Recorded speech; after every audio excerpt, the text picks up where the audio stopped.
नबी पाक अलैहिस्सलाम ने फरमाया अपने दुख लोगों के सामने ना बयान करना, सेठों नवाबों को ना बताते थे, दुनियादारों के सामने जाके ना रोना कि मैं तकलीफ में आ, और मैं अगर दुनियादारों को दुख बताओगे रब तुम्हें कभी गनी नहीं करेगा। और लोग हैं कि उल्टा मजाक उड़ाएंगे।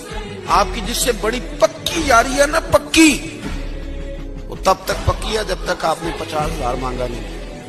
और जिस वक्त आपने कह दिया कि मैं मजबूर हूं मेरी मदद कर, तो फिर खत्म हो गई दोस्ती। लोगों की ताल्लुकात आपके साथ तब तक है जब तक आप उनसे कोई जरूरत वाबस्ता नहीं करते। करीम आबू फरमाने लगे बंदों के सामने दुख ना बयान करना, अल्लाह तुझे कभी गनी नहीं करेगा। तो अपने दुख अपने रब को बता, तू दुआएं मांग, तू उसकी बारगाह में हाजिर हो, तू उसके हुजूर अर्ज कर। फरमाया अपने दुख अपने रब को बता, वो जल्दी करे या देर से करे तुझे सारी दुनिया से बेनियाज कर देगा।